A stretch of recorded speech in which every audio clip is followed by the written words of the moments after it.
মা, পালকি এসে গেছে। তুমি কোথায়? সারা গ্রাম ভেঙে পড়েছে, আর তুমি এখনো ঘরের ভেতর? পালকি এসেছে তো আমি কি করব রাকিব? আমি কি তোকে বলেছিলাম পালকি সাজিয়ে আনতে?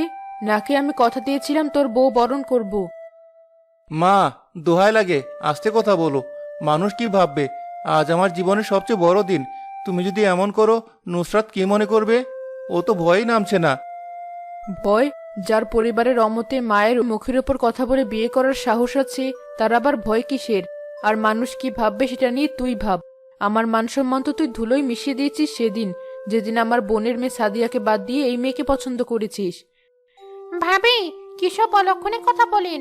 নতুন বউ এসেছে, একটু হাসি মুখে বরণ করুন। ছেলের সুখেই তো মায়ের সুখ। নামান বৌমাকে। আপনারা থামুন। আমার ছেলের সুখ কিসে সেটা আমি জানি। যে ছেলে মায়ের পছন্দ বোঝে না সে আর যাই হোক সুখী হতে পারে না। আমি বলে দিচ্ছি, এই বউকে আমি বরণ করব না। যার ইচ্ছে সে নামাক। মা, চলো না। আমি পালকির ফাঁক দিয়ে দেখেছি, ভাবি পরীর মতো সুন্দর। লাল শাড়িতে একদম রাজকন্যা লাগছে। চলো না মা। তুই যা নীলা, ছোট মানুষ, তুই এসব বুঝবি না। যার আসার কথা ছিল সে আসেনি, যে এসেছে সে আমার কেউ না। মা, তুমি এতটা নিষ্ঠুর হতে পারো না। ও এতিম না হলেও আজ নিজেকে এতিম মনে করছে। তোমার একটু ছায়া পাওয়ার জন্য ও সব ছেড়ে এসেছে। আমি কি ফিরে যাব? মা তো আমাকে চাইছেন না। পাগল হয়েছো? এটা তোমার বাড়ি। মা একটু রেগে আছেন, ঠিক হয়ে যাবে। চলো, ঘরে চলো। আসসালামু আলাইকুম মা। খবরদার, সালাম দূর থেকে দেওয়াই ভালো। ভক্তি দেখাতে হবে না। সোজা ওই উত্তরের ঘরে চলে যা। আমার চোখের সামনেই বেশি ঘুরঘুর করবি না। ভাবি, তুমি মন খারাপ করো না। মা এমনই। চলো, আমি তোমাকে ঘর দেখিয়ে দিই। আমি তোমার জন্য বিছানায় ফুল ছিটিয়ে রেখেছি। তুমি আমার ননদ। নাম কি তোমার? আমি নীলা, এই বাড়ির ছোট পুলিশ। চলো, আমার সাথে চলো।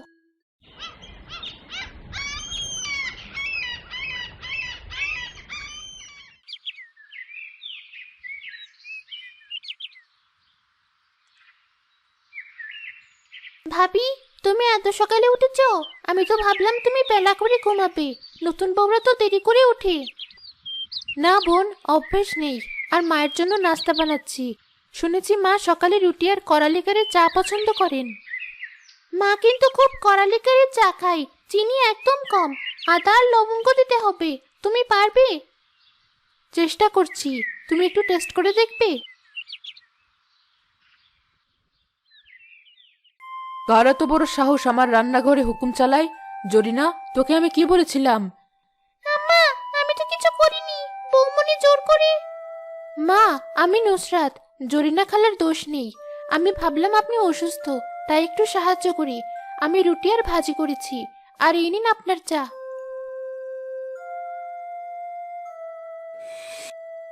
এই তোর চা? এটা কি চা বলে না গরম পানি? আমার বাড়িতে এমন ফ্যাকাশে চা কেউ খায় না। বাপের বাড়ি থেকে কি রান্না বান্না কিছু শিখে আসিসনি? নাকি শুধু ছেলের মাথা খাওয়া শিখেছিস? মা, তুমি এমন করছো কেন? চাটা তো ভালোই হয়েছে। আমি তো খেয়েছি। গন্ধটা একদম তোমার হাতের মতো। তুই চুপ কর নীলা, বড়দের কথায় কথা বলবি না। যা পড়তে বস। আমার মেজাজ এমনিতেই খারাপ। মা, কাপটা ভেঙে গেল। আপনার পায়ে লাগেনি তো? আমি আমি তো জানতাম না আপনি ঠিক কতটা কড়া চা খান। আমাকে শিখিয়ে দিলে। শেখানোর সময় আমার নেই, আর কাকে শেখাবো? আমার বোনের মেয়ে সাদিয়া হলে বলতে হতো না আমি কেমন চা খাই? রক্ত আর অনাত্মীয়র মধ্যে এটাই তফাৎ। শোন মেয়ে, এবারের বউ হতে হলে যোগ্যতা লাগে। শুধু লাল শাড়ি পরলেই বউ হওয়া যায় না। মা, আমি চেষ্টা করব। আপনি যা বলবেন আমি তাই করব। আমাকে সুযোগ দিন। সুযোগ ভিক্ষা চাইতে হয় না, অর্জন করতে হয়। আর আমার ছেলেটাকে তো জাদু করেছিস। এখন আমাকে বশ করার চেষ্টা করবি না। যা, আমার সামনে থেকে যা।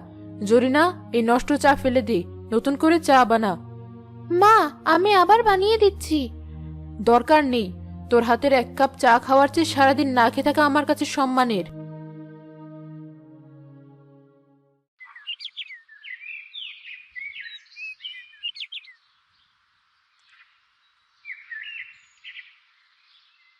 কিরে রাহেনা, মুখটা এমন হাড়ি পিলের মতো করে রেখেছিস কেন?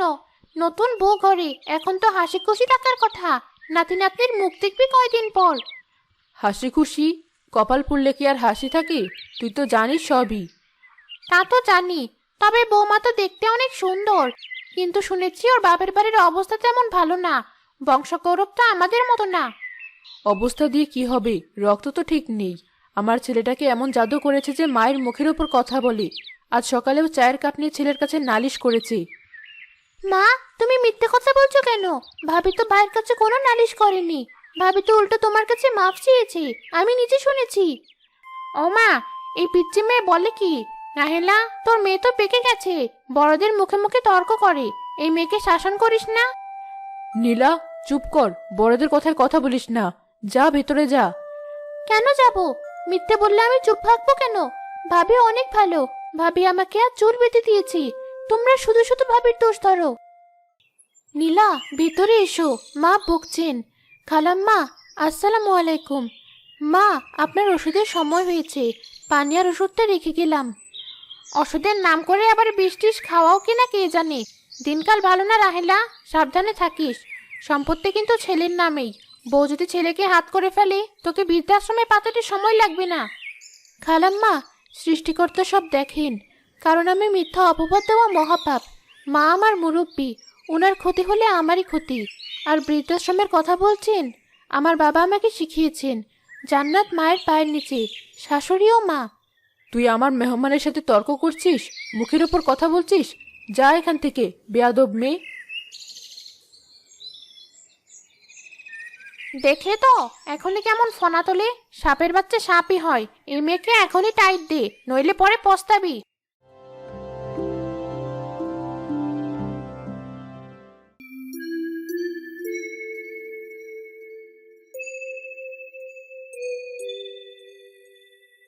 মা, তুমি টেবিলে আসছো না কেন? এসো, একসাথে খাই। নুসরাত অনেক কষ্ট করে রেঁধেছে। তোরা খা, আমি আমারটা পরে খাবো। মা, এটা কেমন জেদ? এক ছাদের নিচে থাকি, আর হাড়ি আলাদা। মানুষ জানলে কি বলবে? আমি কি পর হয়ে গেছি? মানুষ যা খুশি বলুক, যে বউ শাশুড়িকে সম্মান করে না, তার হাতের ভাত আমি খাবো না।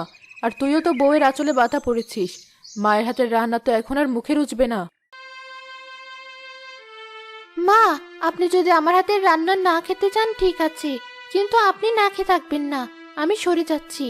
আপনি রাকিবের সাথে বসে খান, আমি পরে খাবো। মা, তুমি যদি ভাবির সাথে না খাও তাহলে আমিও খাবো না। আমিও ভাবির সাথে পরে খাবো। তুইও ওই দলের হয়ে গেলি? পেটের মেয়েও পর হয়ে গেল। দুদিনের মেয়ে তোকে কি খাইয়েছে যে তুই মায়ের বিরুদ্ধে কথা বলছিস? পর হবো কেন? ভাবি তো ভালো, তুমি তো অযথা রাগ করছো। আজ দুপুরে ভাবি না খেয়েছিল যতক্ষণ তুমি খাওনি। আমি দেখেছি ভাবি রান্না করে বসে কাঁদছিল। শুনেছ মা, মেয়েটা সারাদিন না খেয়েছিল তোমার জন্য, আর তুমি তাকেই কথা শোনাচ্ছ? মা, তোমার এই জেদ আমার সংসারটা ভেঙে দিচ্ছে। আমাকে ইমোশনাল করবি না। তোদের মায়া কান্না আমি বুঝি। আমি আমার ঘরে গিয়ে খাচ্ছি। জরিনা, আমার খাবার ঘরে দিয়ে আয়।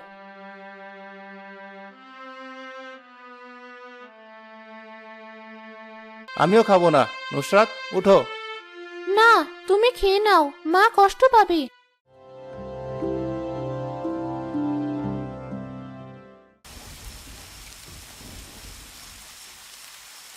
রাকিব ব্যবসার কাজে ঢাকায় যাওয়ায় বাড়িতে শুধু রাহেলা বেগম, নুসরাত, নীলা আর জরিনা ছিল।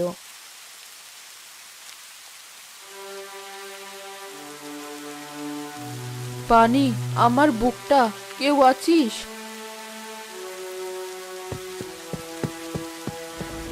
ভাবি, ওঠো, মায়ের কি যেন হয়েছে। মা কথা বলছে না, কেমন যেন করছে। কি হয়েছে?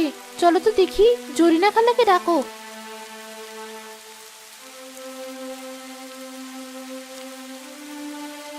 মা, মা আপনি শুনতে পাচ্ছেন? নীলা, তাড়াতাড়ি গরম পানি আর গামছা নিয়ে এসো। জরিনা খালা, তেল নিয়ে আসুন। রাকিব, রাকিব কই? আমি মরে গেলাম। আমার ইনহেলার। মা, রাকিব বাড়িতে নেই, আমি আছি তো। ইনহেলার কোথায় মা?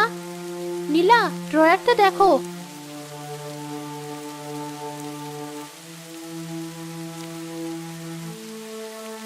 মায়ের তো ভীষণ জ্বর, আমি মালিশ করে দিচ্ছি। নুসরাত তেল গরম করে রাহেলা বেগমের শরীরে মালিশ করতে শুরু করলো। চলে যা, তুই চলে যা, অপয়া মেয়ে, আমার ছেলেকে কেড়ে নিতে এসেছিস। মা, আমি যাব না। আপনি আমাকে যতই গালি দিন না কেন, আমি আপনাকে ছেড়ে যাব না। আমার মা মারা যাওয়ার সময় আমি তার পাশে থাকতে পারিনি। সৃষ্টিকর্তা আমাকে সুযোগ দিয়েছেন আপনার সেবা করার। ভাবি, মা কি বাঁচবে? আমার খুব ভয় করছে। চুপ করো পাগলি, মায়ের কিছু হবে না, আমরা আছি না, তুই দোয়া পড়। নুসরাত সারা রাত এক মুহূর্তের জন্য বসলো না। একবার তেল গরম করে মালিশ করে, একবার হাত পাখা দিয়ে বাতাস করে, আবার পায়ের তলা ডলে দেয়।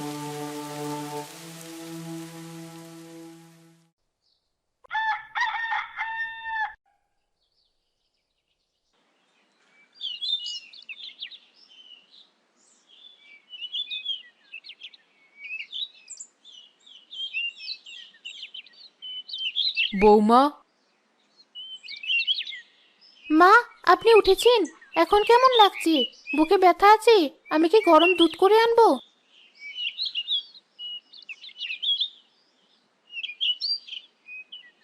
তুই সারা রাত ঘুমাসনি? মা অসুস্থ থাকলে মেয়েকে ঘুমাতে পারে?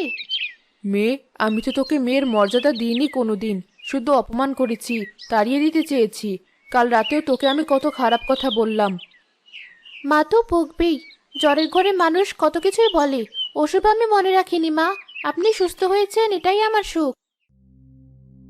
কাল রাতে যখন আমার মনে হচ্ছিল আমি মরে যাব, তখন তুই ছাড়া আর কেউ ছিল না। যাকে আমি পর ভাবতাম সে মৃত্যুর সাথে লড়াই করলো আমার জন্য। মা, তুমি ঠিক আছো? জানো, ভাবি সারা রাত তোমাকে নিয়ে বসেছিল। ডাক্তার চাচাকে ফোন দিয়েছিল, কিন্তু জ্বরে কেউ আসেনি। ভাবি ডাক্তার হয়ে তোমাকে বাঁচালো। জানি মা, আমি সব বুঝতে পেরেছি। নুসরাত, এদিকে আয়, আমার কাছে আয়। আমাকে মাফ করে দিস মা, আমি অন্ধ ছিলাম। আমি জেদের বশে হীরা চিনতে পারিনি। তুই অন্য ঘরের মেয়ে না, তুই আজ থেকে আমার মেয়ে, পেটের মেয়ের চেয়েও বেশি। সৃষ্টিকর্তা তোকে আমার ঘরে পাঠিয়েছেন আমাকে মানুষ বানানোর জন্য। মা, আপনি আমাকে মেনে নিয়েছেন, এর চেয়ে বড় পাওনা আমার আর কিছু নেই। মা, মা, তুমি ঠিক আছো? আমি রাস্তায় আটকে ছিলাম, ফোনেও পাচ্ছিলাম না। নুসরাত, মা কোথায়? এত চিৎকার করছিস কেন? আমি ঠিক আছি। শুনলাম তোমার খুব জ্বর ছিল। কে দেখলো তোমাকে? ডাক্তার এসেছিল? ডাক্তার লাগেনি, আমার ঘরেই তো ডাক্তার আছে। মানে? আমার মেয়েটা নুসরাত, ও না থাকলে আজ আমাকে জ্যান্ত দেখতে পেতি না রাকিব। মা, তুমি তুমি নুসরাতকে মেয়ে বলছো? কেন বলবো না? যে মেয়ে স্বামীর অনুপস্থিতিতে শাশুড়ির শত অপমান সহ্য করে মায়ের মতো সেবা করে, সে কি আর ছেলের বউ থাকে? শোন রাকিব, তুই ঢাকা থেকে আমার জন্য কি এনেছিস জানি না, তবে আজ থেকে বাড়ির চাবি আমি নুসরাতের হাতে দিলাম। আমার সংসার ওই চালাবে। আর হ্যাঁ, সামনের ঈদে নুসরাতের জন্য সবচেয়ে দামি শাড়িটা আনবি। আর আমার জন্য? তোর জন্য তো আনবেই, কিন্তু আগে তোর ভাবের জন্য। মা, আমি কি পারবো এই বড় সংসার সামলাতে? তুই না পারলে আর কে পারবে? তুই তো আমার ঘর আলো করেছিস। আর শেফালিকে বলে দেব আমার মেয়ে সম্পর্কে আর একটা বাজে কথা বললে আমি তার সাথে সম্পর্ক রাখবো না।